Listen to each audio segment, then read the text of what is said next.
demasiado, siento yo. Entonces, muy bien, damas y caballeros, marca el reloj las 2:06, 9:06 en territorio español. Un saludo para todos. Es un gusto el día de hoy contarles que hace menos de 10 meses escuchamos noticias desde China, un virus que estaba atacando el mundo asiático. Luego tuvimos que observar cómo llegó a Italia, cómo le dio un agitón bastante fuerte a la península ibérica y luego cómo empezó a llegar a Colombia. Luego nos dieron noticias de regresar a casa para esperar qué solución teníamos. En abril iniciamos este desafío tan fuerte como lo es trabajar desde casa, como lo es reinventarnos, como lo es superar cualquier adversidad. Sabemos que hay personas que han enfermado, pero que están siempre con nosotros conectados, que ven los videos, que están siempre con nosotros.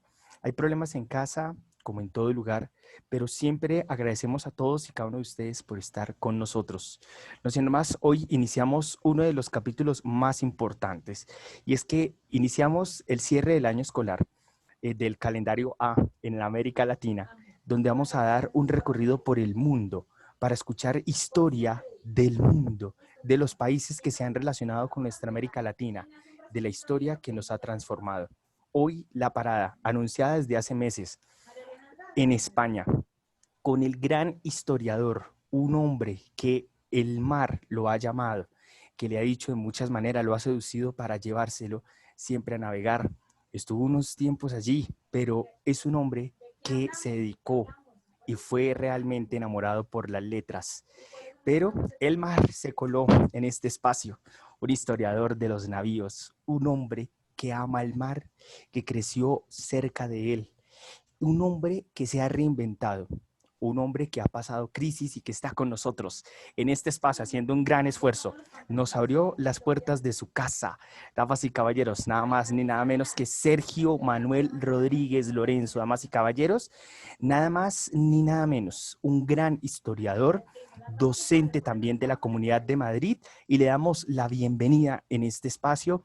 Maestro, muchas gracias por estar con nosotros. Tiene la palabra, maestro. Bienvenido. Pues muy buenas tardes, Colombia, Chía, alumnos del octavo C y por supuesto a usted, Alexander, muy agradecido por esta oportunidad que me ofrece de estar ante ustedes y compartir un rato muy agradable y de verdad muy sentido. Es espectacular tenerlo acá. Uno puede entender el mundo, pero no es lo mismo verlo desde las letras. Es necesario escuchar a quienes la enseñan, a los connacionales. Por eso acá, pese a las dificultades del coronavirus, es una oportunidad para conectarnos en el mundo. En muchos foros lo hemos dicho sin importar la lengua, que el Internet conecta, pero lo utilizamos tal vez para otras cosas.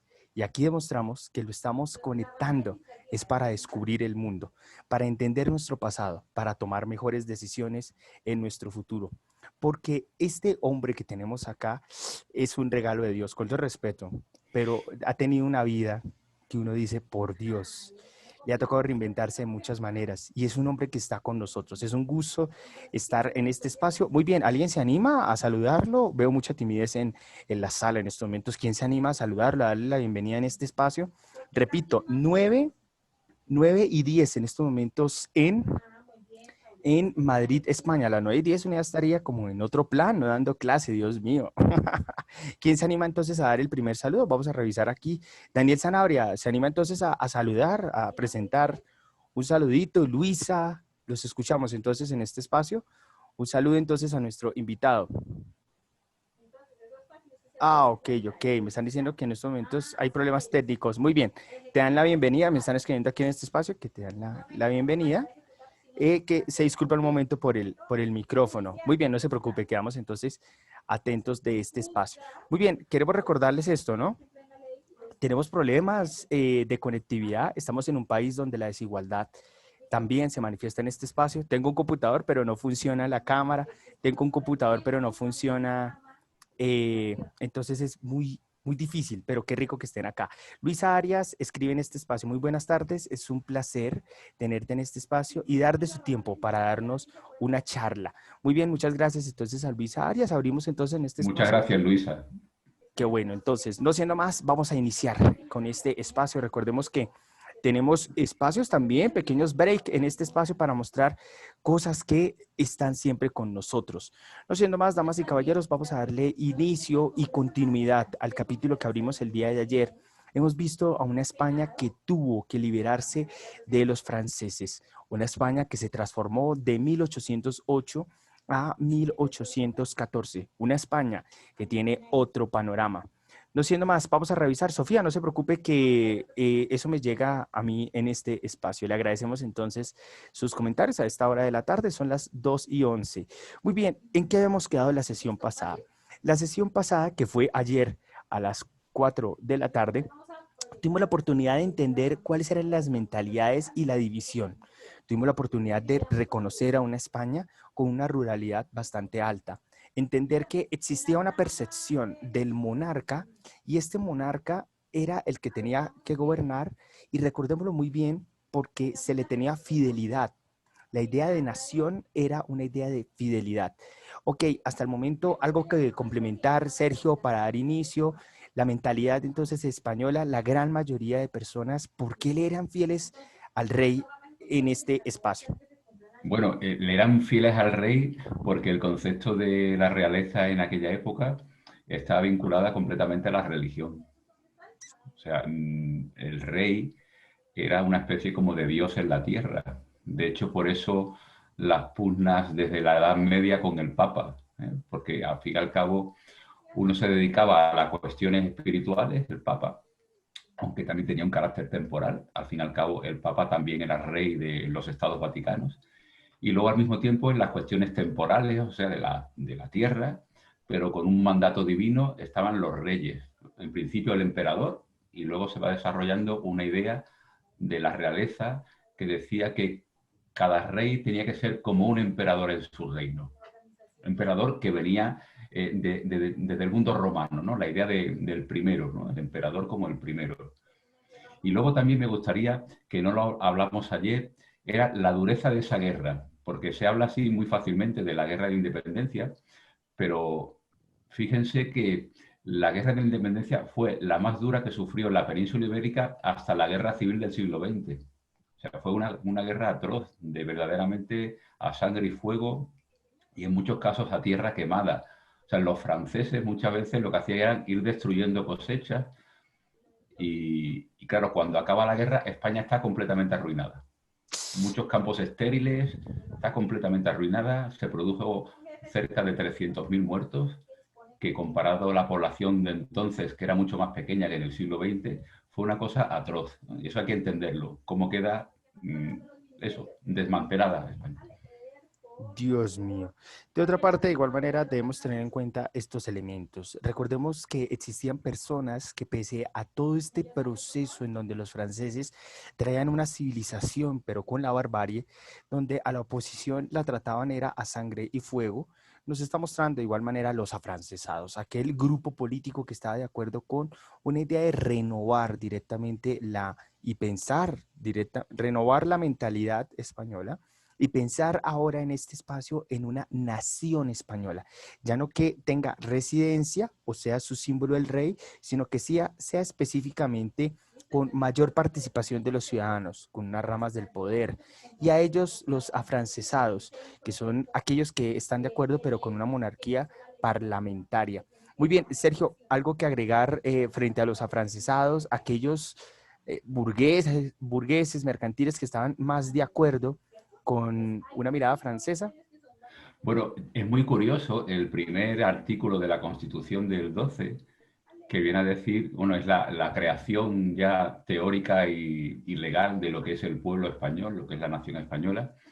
Y hay un detalle muy curioso porque dice que España es, la nación española es el conjunto de los españoles de ambos hemisferios. O sea, ahí se está contando todavía con el pueblo americano. O Sí, sea, como incluso, si no fuera consciente de lo que está pasando. Pero hay un detalle final que dice que la nación española no puede pertenecer a ninguna familia. O sea, esa familia es el rey. Y cosas que nos puede sonar incluso en muchos países actuales donde parece que las naciones pertenecen a un grupo de personas, a una familia, a un clan. Pero ya ahí entonces se está refiriendo al rey. O sea, ya se acabó. Se está creando la soberanía nacional.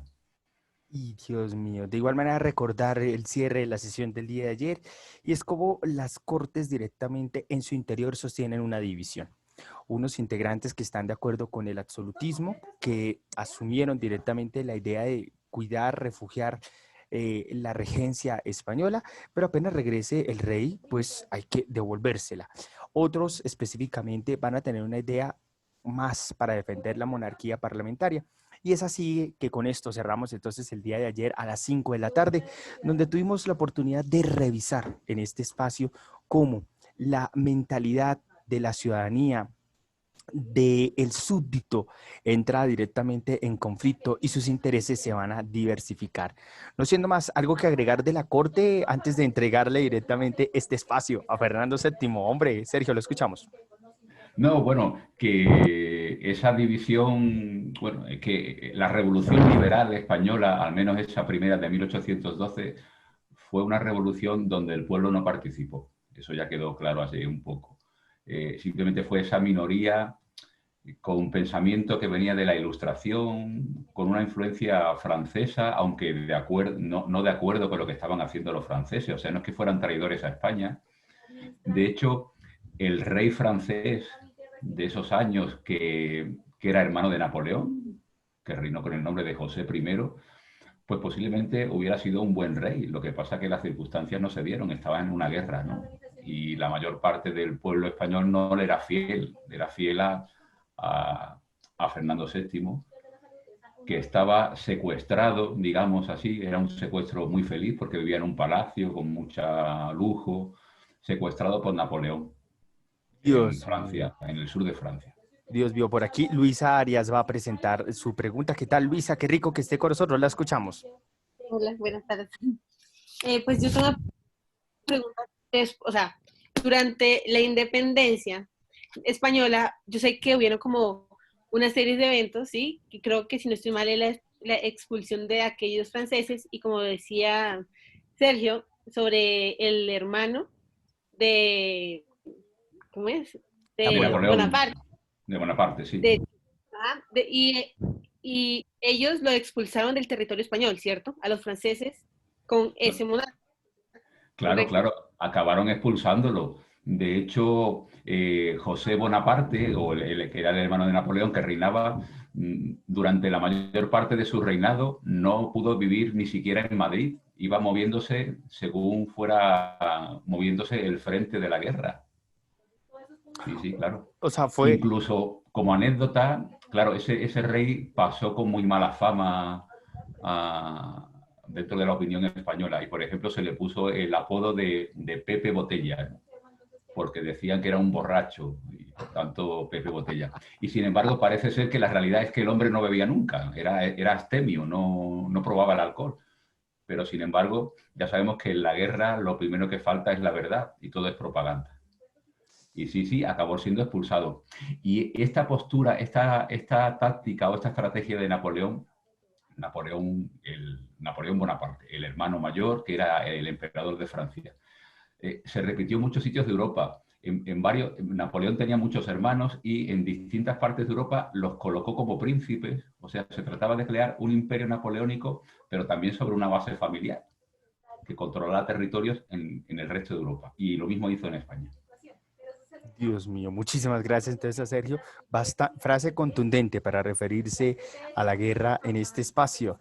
En la guerra no existe la verdad. Entonces, nos dice a esta hora Sergio, excelente comentario el que nos ofrece para seguir entendiendo este espacio y, por supuesto, los intereses de Napoleón Bonaparte hechos polvo en España. Damas y caballeros, y vamos a seguir entonces ya para irnos acercando a lo que nos corresponde el día de hoy, y es el regreso del absolutismo. Fernando VII Rey. Y es que, bueno, para llegar directamente al Tratado de Palenquay, el 3 de diciembre de 1813, para que Napoleón reconozca a Fernando VII, recordemos que en primer momento Napoleón Bonaparte observó sin mayor importancia a España, hasta que empezó a generarse los levantamientos, los movimientos guerrilleros, la fuerza y el impulso muy fuerte del ejército británico, inglés, que ayudó a la expulsión de los franceses del territorio español. Con este tratado de Balencay, en diciembre 3 de 1813, recordemos, es una España que vuelve a estar antes de la invasión francesa, o en qué condiciones se encontraba esta España cuando se firma este tratado y regresa Fernando VII al poder. Bueno, en términos económicos ya os he dicho que está completamente arruinada. Mucho odio también dentro de las poblaciones porque esa élite política burguesa pues había puesto del lado francés. Luego, en cuanto entra Fernando VII, un grupo de parlamentarios que estaban de acuerdo con el absolutismo escriben un panfleto que se llamaba, como dijimos ayer, el Manifiesto de los Persas. Manifiesto El Manifiesto de los Persas. Exacto. Manifiesto de los Persas, sí. Y entonces es una especie como de golpe de Estado al sistema que estaba vigente, que era el constitucional, aunque solo había pasado un año y pico, y siempre en situación de guerra y la mayor parte del territorio en manos de Francia. O sea, esa vigencia constitucional era una especie como de ficción. No tenía realidad en el territorio español, simplemente había pasado en Cádiz. Muy Y bien. luego, cuando entra Fernando VII, se inicia una represión del propio Fernando VII porque no reconoce la Constitución, ni reconoce nada de lo que ha pasado, contra todos esos ilustrados y afrancesados que habían participado en la creación de la Constitución de Cádiz. Y empieza lo que se llama el sexenio absolutista, durante 6 años, que además era la parte más dura de la guerra de independencias americanas, donde ya se produce verdaderamente una ruptura. Digamos que hasta 1814, bueno, pues había creado ese movimiento juntista, pero no quedaba clara todavía la fidelidad, ¿no? Si había todavía una fidelidad al rey de España, que no a España, o sea, no al pueblo español. También es muy curioso, ¿no? Pero claro, cuando vuelve Fernando VII y él no reconoce ningún tipo de libertad ni nada de eso, entonces cuando empieza la verdadera ruptura de los pueblos americanos. Sí, estoy de acuerdo con lo que manifiesta Sergio, y voy a traer a colación una intervención que realizó también con 8C hace ya aproximadamente 2 meses, Alejandra Rodríguez, la coordinadora de la Facultad de Ciencias Sociales de la Universidad Pedagógica de Quilmes. Ella nos recordaba en este espacio cómo la América Latina existía una confusión, porque llega Antonio Nariño, que es un quiteño, un ciudadano ecuatoriano en la actualidad, antes neogranadino, que lleva directamente las cartas desde Cádiz a las juntas locales de las ciudades, de la Capitanía de Caracas, de la capital del Virreinato de la Nueva Granada, del departamento de Guayaquil. Lo va a llevar también a otros escenarios, incluso que hasta Cusco. Pero entonces hay una cosa que nos muestra, y es que los neogranadinos, o bueno, los americanos que estuvimos en manos de la colonia, no entendimos la idea de ser súbditos del monarca. Entendíamos una idea de poder alejada. Y cuando llegó la oportunidad de construir un proyecto de nación, no existía realmente un imaginario claro, porque existía un marco teórico británico, francés, pero no existía un ideal de cómo construir un Estado. Y a ese periodo en Colombia se le denomina la patria ova. En otros escenarios como el chileno le están mostrando directamente las primeras guerras civiles, y recordemos directamente que este periodo latinoamericano donde hay confusión de cómo construir una nación y quiénes somos realmente, porque es que el problema es que los americanos no sabíamos quiénes éramos. Ese es un gran problema, ¿sí? No existía realmente una herencia, un reconocimiento de quiénes somos. Tanto así que los despotismos de la época colonial aún se están combatiendo. Y un ejemplo es Bogotá hoy con la minga indígena que está desfilando por sus calles, ¿no? Y cuando los tratamos de indios y realmente no entendemos un concepto de unión nacional. Entonces, revisar directamente esa crisis de cómo conformar naciones dio un beneficio también para la reconquista.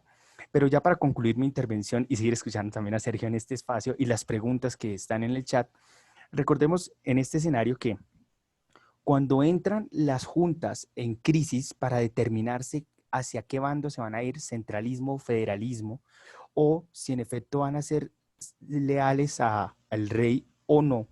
Recordemos en este vidrio roto de la América Latina, recordemos que viene la Reconquista, que es ese respaldo fuerte de Fernando VII y a recuperar estos territorios. Hay una duda en este espacio que nos está presentando Daniel Quevedo, y es que Daniel Quevedo nos dice, Sergio, había una división fuerte en España, pese al regreso de Fernando VII que se va a realizar en mayo 4 de 1814. Recordemos, como lo decía Sergio, regresa el rey, elimina la Constitución, pero la sociedad española sigue dividida. ¿Por qué sigue dividida la sociedad española con el retorno de su monarca, de Fernando VII? Bueno, porque una de las cosas más raras en la historia es la vuelta atrás, el regreso. O sea, cuando suceden las cosas ya es muy difícil volver a la situación original. Y claro, la élite burguesa está en contra de lo que significaba el absolutismo y muchos de los modos.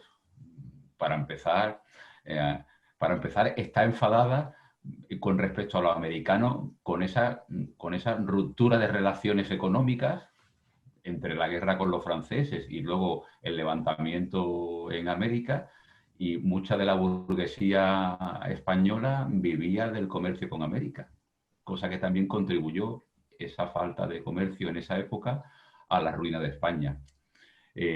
Claro, se tiene una imagen como que si la época gloriosa del comercio fuera el siglo XVI, pero sin embargo, las llegadas de metales preciosos de finales del siglo XVIII y principios del siglo XIX hasta que empieza la guerra de independencia, posiblemente fueron las mayores de la historia.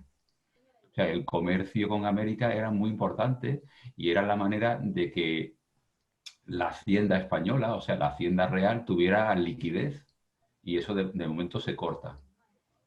Y es muy difícil, sobre todo, la regresión histórica es casi imposible. Es como cuando hoy decimos que en los países donde triunfa el islamismo o el terrorismo islámico es una vuelta a la Edad Media. No, no puede haber una vuelta a la Edad Media con misiles y con ordenadores. La Edad Media sería otra cosa. Además, también existe una mala fama de la Edad Media, pero eso sería para otro programa si queréis. Está buenísimo, oiga, Sí. serio. Pero eso, no existe la regresión histórica, eso es imposible. O sea, incluso en tiempos de COVID, qué pena, Sergio, lo voy a tratar como futurista en este espacio. Un gran saludo en este espacio al grupo ilustre de Bogotá, que está muy atento en los videos, no sabía ello. Ellos nos hicieron una invitación para sentar historiadores y pensar cómo será la vida en 100 años. La pregunta, adelantándonos un poco a ese evento, Sergio, eso quiere decir, siguiendo la hipótesis que usted acaba de decir, no podemos regresar al pasado. ¿Volver a la normalidad en tiempos de COVID sería una contradicción a su hipótesis? Bueno, es que para empezar yo no sé qué es la normalidad, porque cada uno la vive de una manera. Pero, por ejemplo, seguramente la conexión que estamos haciendo no se vive del mismo modo ahora que en abril.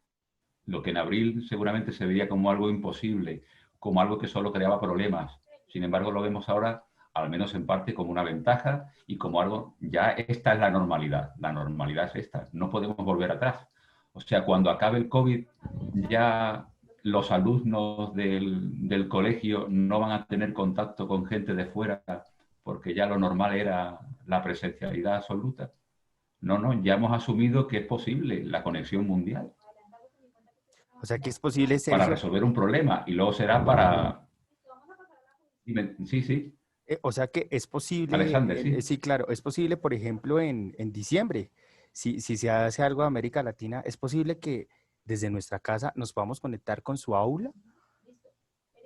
Bueno, no sé si con el aula, porque la legislación española es muy compleja, pero desde luego ya no sería algo extraño.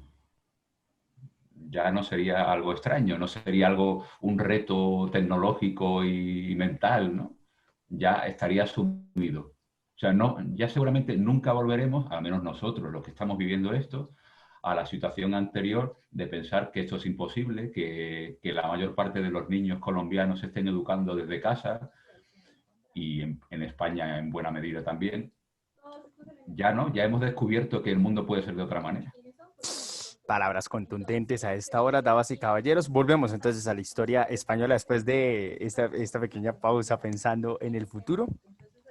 Un futuro que ya es muy real, un futuro que está aquí con nosotros. Yuri, ¿qué tal? ¿Cómo estás? ¿Estás con nosotros? Buenas tardes para todos. ¿Qué tal, Yuri? ¿Cómo estás? ¿Quieres saludar a nuestro invitado Hola del Sergio, día de buenas hoy? tardes, ¿cómo Buenas estás? tardes, Yuri, ¿qué tal? Bien, gracias. Yuri, que cuando enciendes tu cámara y te dejas ver, nos gustaría La saludarte. próxima clase. O sea, mañana al mediodía. Sí, Mañana. puede ser. Oh, Sí, qué puede bueno. ser. Esto se puso bueno. Ok, Sergio, ya tomamos nota los dos, ¿no? Mañana entonces nos van a mostrar entonces la cámara. Muy bien. Hay una pregunta acá, hay dos preguntas en el chat, Sergio, volviendo directamente hasta España, después de esta pequeña cápsula, pensando en un futuro que ya estamos viviendo. Nos dice Luisa Arias, o sea que una disconformidad, el regreso de Fernando VII, términos de disconformidad es como una inconformidad colectiva. El regreso de Fernando VII porque había aquellos que estaban a su favor y aquellos que eran parlamentarios. En conclusión, hubo posturas divididas entre el absolutismo y parlamentarios. Tu opinión al respecto frente al comentario de Luisa Arias y seguimos entonces con Edgar Monsalve que tiene una pregunta para Sergio. Bueno, la mayor parte de la sociedad española estaba al margen de todo eso. Eran campesinos, que eso le daba igual, incluso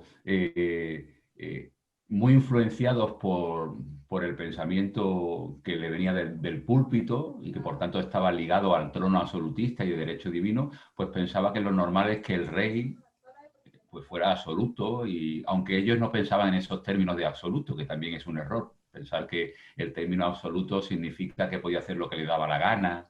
Absoluto significaba que estaba simplemente por encima de toda la ley humana, que solo Dios podía juzgarlo. Eso significa absoluto, ¿eh? Que está absuelto, que está suelto de la ley positiva, la ley humana. Solo Dios puede juzgarlo. O sea, no se trata de que el rey absoluto sea un déspota, que era una cosa distinta. Un déspota era cuando se rompía como el compromiso moral de que el rey sirva al bien de su pueblo. Eso también es un error conceptual que tenemos, ¿no? Pensar que absolutismo significaba que fuera sinónimo de tiranía, cosa que no hubiera aceptado ningún rey, porque ningún rey se consideraba tirano. Se consideraba absoluto, o sea, por encima de la ley humana, porque estaba elegido por Dios. Muy bien. Y claro, la mayor parte de la población española, pero en realidad, como la mayor parte de la población americana, la participación directamente indígena, que era, aunque muy disminuida por las epidemias y por las guerras y por la explotación, pero la mayor parte de la población americana a finales del siglo XVIII, principios del XIX, sigue siendo indígena.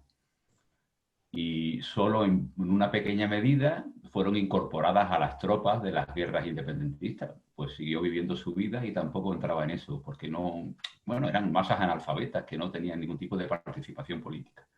Y Y lo que recordar, ocurre, un momentito, sí. ya solo, y lo que ocurre es que esa minoría liberal, que podríamos decir, por influencia francesa e inglesa, pues en buena medida tuvo que irse al exilio, fue reprimida por Fernando VII durante los primeros años al regreso, en el año 15, en el año 16. Y por tanto, en principio, Fernando VII no tiene ningún problema en recuperar el control del país. Claro, pero había quedado la semilla. La semilla. Dios mío, qué excelente comentario el que nos presenta Sergio para presentar la pregunta de Edgar Monsalve, que se encuentra con nosotros en este espacio. Edgar pregunta, Sergio, ¿valió la pena la independencia de los españoles? ¿Valió la pena o no valió la pena? Bueno, eso es lo que los historiadores llaman historia virtual, lo que pudiera haber pasado y no fue. Eso es imposible contestarlo. Bueno, posiblemente de no haber habido invasión. Lo que pasa es que la invasión fue muy cruenta, no fue una cosa, no Pero fue un pacto amistoso. perdóneme, es que La inde- perdóneme, lo interrumpo. Lo que pasa es que él me está aclarando, me está especificando la pregunta. Y él está, y me parece muy interesante lo que está haciendo Sergio, Y le pido el favor en esto, sí, su postura como historiador español.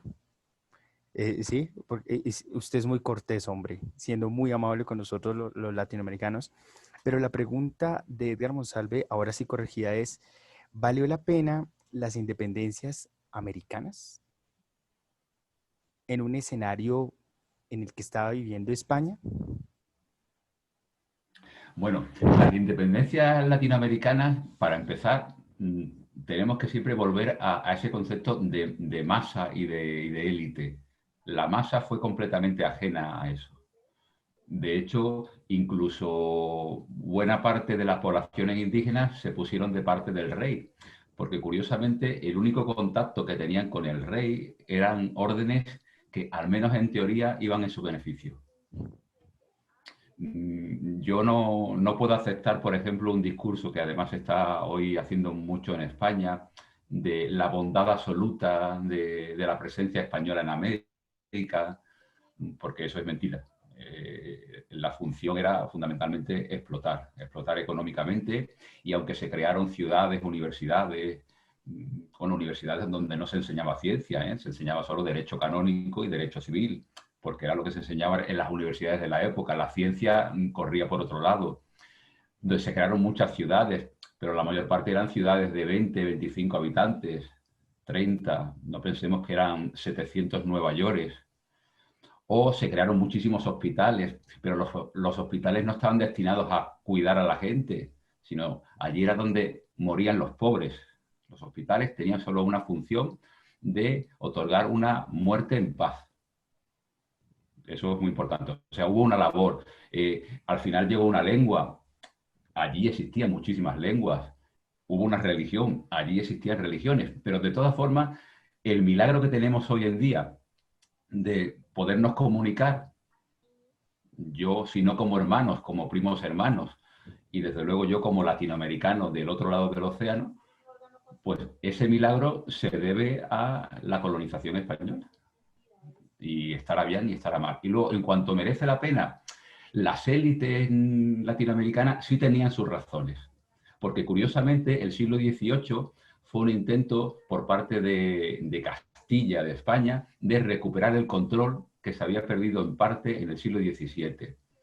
Y era fruto de muchas injusticias dentro de la élite. Estoy hablando solo dentro de la élite, que es las personas que actuaron por la independencia. Por ejemplo, muchos cargos en América eran ocupados por españoles peninsulares. Sin embargo, ningún criollo tenía cargos en España, cuando teóricamente la ley era igual. Y por tanto eso creaba, bueno, odio y creaba resentimiento y creaba pues un deseo de independencia. O la cantidad de impuestos que se cobraba en América era muchísimo más grande que la que se cobraba en España. Y eso también creaba pues resentimiento. O sea, había una verdadera desigualdad, aunque el régimen del antiguo régimen, el régimen legal, se basaba precisamente en eso, en la desigualdad. Pero entre los criollos no era lo mismo un criollo que un peninsular. Y eso va creando resentimiento, va creando resentimiento. Entre otras cosas porque había un contacto muy grande entre un lado del océano y otro. No pensemos que estaban aislados. Y Bolívar se había criado, había jugado con Fernando VII. Eso es una cosa también muy curiosa. ¿Cómo así? Porque nosotros estuvimos revisando Claro, historia de Bolívar, pero lo escuchamos. El dato curioso a esta hora de la tarde. Bolívar fue paje de Fernando VII. Y por Paje. tanto, claro, sí, había estado, bueno, Bolívar era un hijo de la élite que se llamaba Mantuana, la élite cacaotera de Venezuela, una persona riquísima, con muchísimo dinero, que estuvo en España, no solo estuvo en España, sino se casó en Madrid. Su primer matrimonio es en Madrid. Sí. Y está la iglesia y se puede pasar cerca del Banco de España ahora, una calle muy bonita, la calle Alcalá. Y él estuvo jugando de pequeño con los reyes, él se codeaba con... Y por tanto, curiosamente, él no tenía ningún concepto mítico del rey, porque lo había conocido en persona. Sabía cómo era, que era una persona normal, que toda esa magnificación del rey era una creación simbólica. Él había jugado y se habían peleado y y habían discutido y se habían reído juntos. Y entonces por eso Bolívar no le tenía ningún respeto, ninguna reverencia, porque él pensaba que era una persona como él. Ahora, ¿mereció la pena? Claro, lo que estamos haciendo es comparar la experiencia de Estados Unidos con Latinoamérica, y eso es otra cosa. Pero yo creo que sí, bueno, mereció la pena. Ellos consideraron que merecían la pena. Nosotros no tenemos por qué juzgarlos. Los actores históricos consideraron que merecían la pena. Y otra cosa que a lo mejor no se ve es que las guerras de independencia fueron en gran medida unas guerras civiles en territorio americano. Gente criolla que estaba a favor del rey y gente que estaba en contra.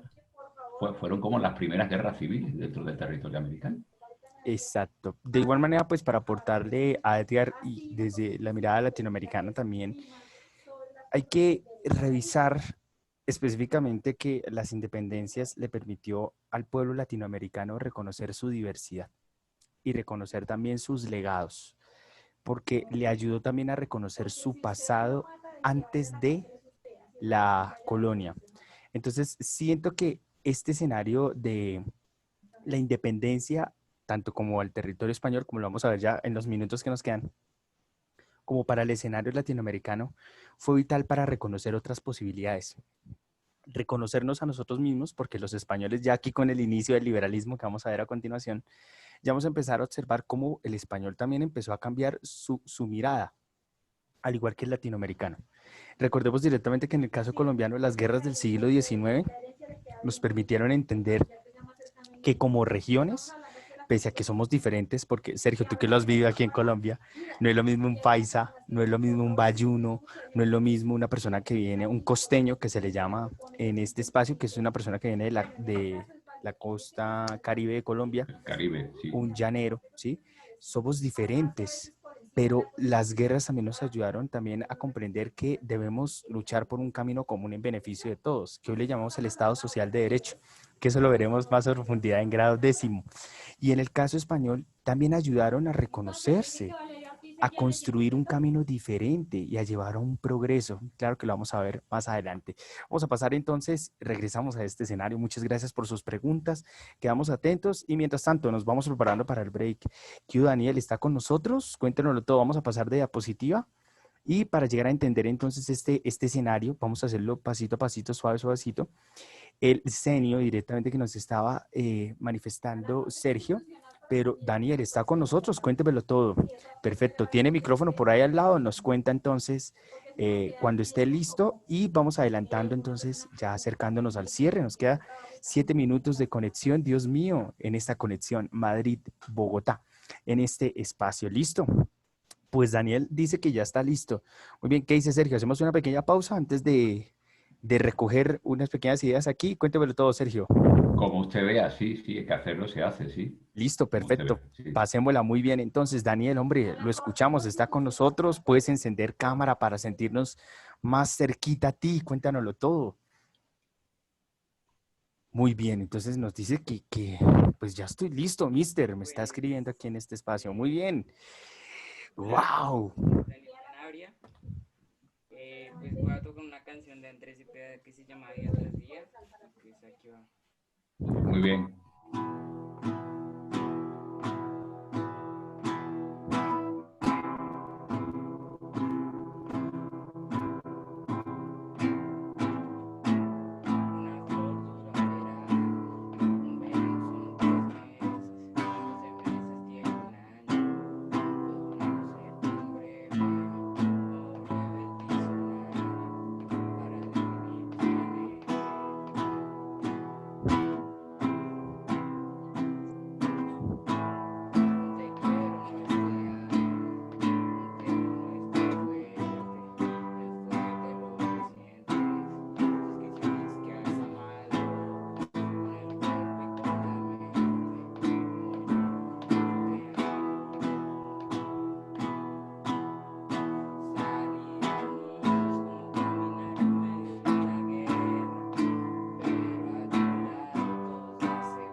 ¡Wow! Muchas gracias, Dani. Es menos romántica que la que cantaron ayer, tu compañera. Y yo me alegro mucho que te animes a cantar y a tocar, que te pongas delante de la cámara. La verdad es que si sigues así de valiente, llegarás lejos. Muchas gracias. No, y muchas gracias a todos, porque sabemos que las sesiones virtuales son pesadas. Sabemos que muchos de ustedes se sienten cansados de iniciar jornadas a las 9 de la mañana y cerrar a las 5 de la tarde. Sí, todos sabemos que es difícil trabajar en la virtualidad con este ritmo, casi que laboral, Sergio. Pero les agradecemos a Daniel Sanabria, a Edgar, a los hermanitos Cortés por siempre arriesgarse. De igual manera, por aquí creo que trajeron un dibujo también para este espacio. Vamos a ver si Cami Jiménez se arriesga para el cierre de este espacio. De igual manera, recordemos que todo lo que ustedes hacen es valorado y de igual manera lo que buscamos en este espacio es encontrarnos desde otras maneras, ¿no, Sergio? No siempre así, sino de otras maneras, ¿no? Claro que Pasarla sí. bien. Eso es lo importante. Luisa Arias tiene entonces una pregunta para reactivar y llegar entonces al cierre de nuestra maravillosa sesión. Te escuchamos entonces. Sofi, correcto. Sofi, ¿deseas compartir? No hay ningún problema, claro que sí. Claro que sí. Y Sofía, te escuchamos.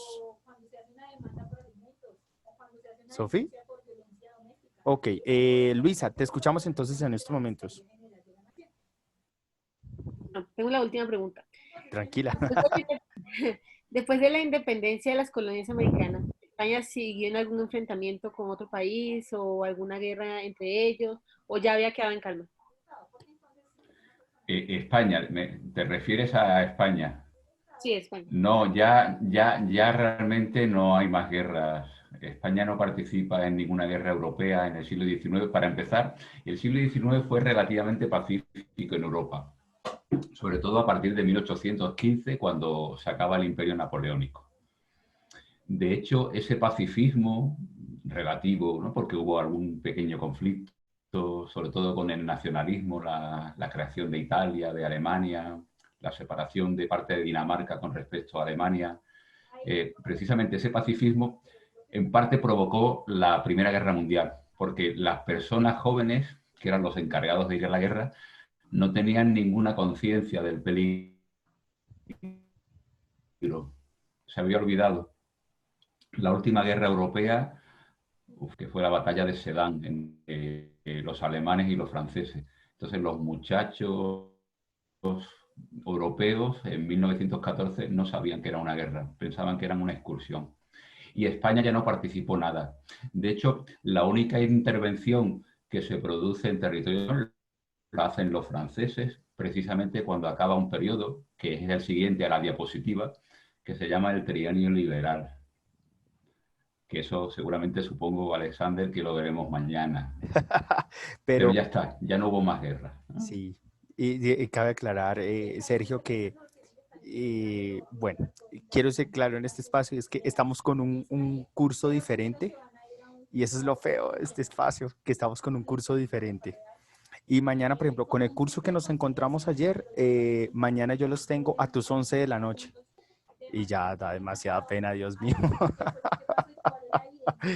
a esa hora. No, pues si es por mí, no hay ningún problema, ¿eh? No hay ningún problema, No, Sergio, pero ya a de esa verdad. hora, ya con la pijama puesta, nos da vergüenza con usted.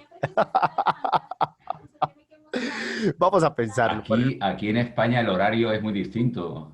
Es muy distinto, ¿eh? Es muy tarde, aquí nos acostamos muy tarde y lo normal es a las 12 de la noche aquí. Dios mío. Muy bien, entonces, para ir cerrando, queda abierta la invitación, claro que sí. Para cerrar entonces en este espacio, lastimosamente el tiempo no nos da, nos queda un minuto al aire en este espacio. Y recordemos entonces en este espacio que tenemos en este, bueno, yo lo pronunciaría sextenio en este espacio, en estos 6 años, de 1814 a 1820. Tendríamos entonces la abolición, la caída, el desconocimiento de la Constitución de 1811, de acuerdo a los argumentos que nos ha presentado Sergio. El envío de tropas para el Virreinato de la Nueva Granada. Recordemos, como lo vimos hace un mes, el primer mandato iba hacia el Río de la Plata y luego se cambia el destino hacia el Virreinato de la Nueva Granada. la persecución a partidarios de la monarquía parlamentaria, aquellos liberales y afrancesados, que es algo que lo explicó muy bien Sergio en este espacio, el levantamiento de civiles y militares opacados por la fuerza y lo que va a ser conocido como los pronunciamientos. Recordemos directamente que los pronunciamientos es cuando los militares realizan estos levantamientos para manifestar el regreso de la Constitución de 1812. Muy bien, algo que decir entonces hasta el momento, Sergio, porque el 1 de enero de 1820 hay un suceso bastante importante que va a cambiar un poco el rumbo de la historia española. Te escuchamos, Sergio.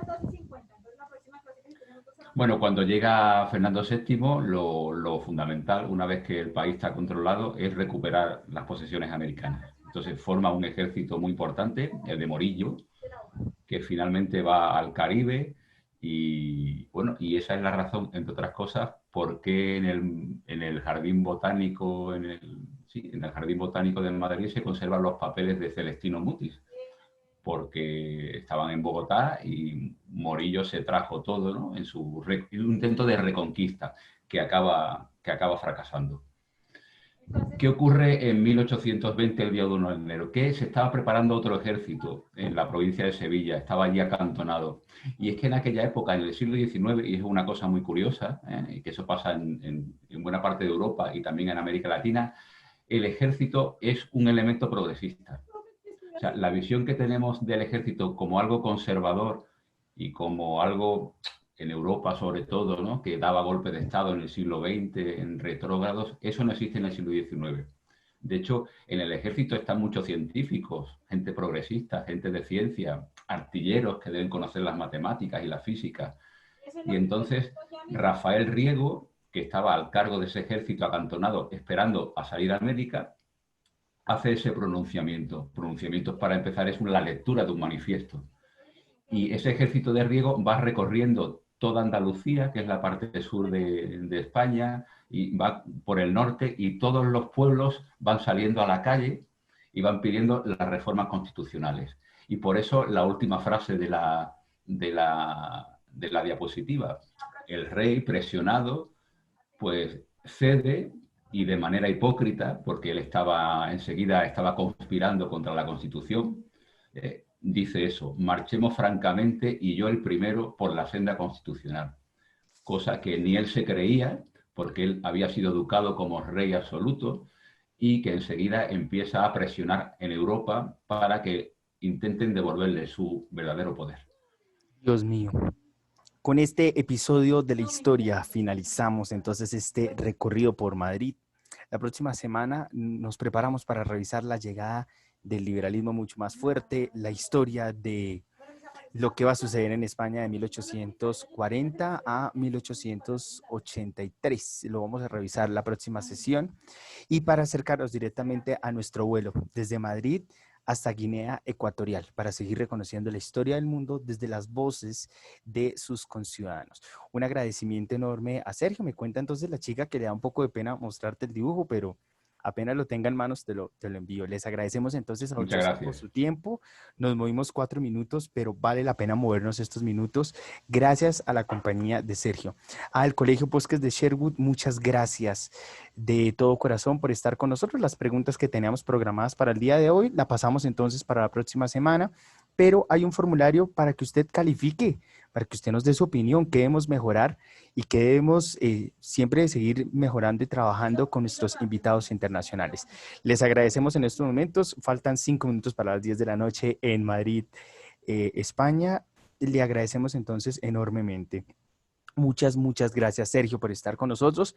Mañana, entonces, en un capítulo con Al Mediodía Colombiano, 5 de la tarde, entonces, de España, estaremos conectados. Sergio, si quiere traer la familia, siempre aquí, bienvenidos todos. ¿Vale? Un abrazo enorme para todos. Muchas gracias. Feliz noche, la noche europea, la noche de Madrid, y una feliz tarde para todos. Espero que estén muy bien. Un abrazo enorme para todos. Un mensaje de cierre, Sergio. Un mensaje de cierre para los chicos, para que te tengan en cuenta, y más en crisis. Como les decía a sus compañeros, bueno, el futuro es incierto y por tanto deben estudiar muchos, hacerles casos a sus padres, a sus profesores, y seguramente tener la mente abierta, que muchas veces la juventud, al contrario de lo que se piensa, es más conservadora de lo que creemos. Tener la mente abierta y plástica, el cerebro plástico para adaptarse a las nuevas circunstancias. Un abrazo muy grande y como decía ayer, yo prometo que si paso por Bogotá, me acerco a Chía y pasamos un ratito juntos. Qué bueno, y así va a ser. Muy pronto volveremos a encontrarnos. Un abrazo para todos. Feliz tarde y feliz noche en Madrid. Hasta luego. Hasta luego.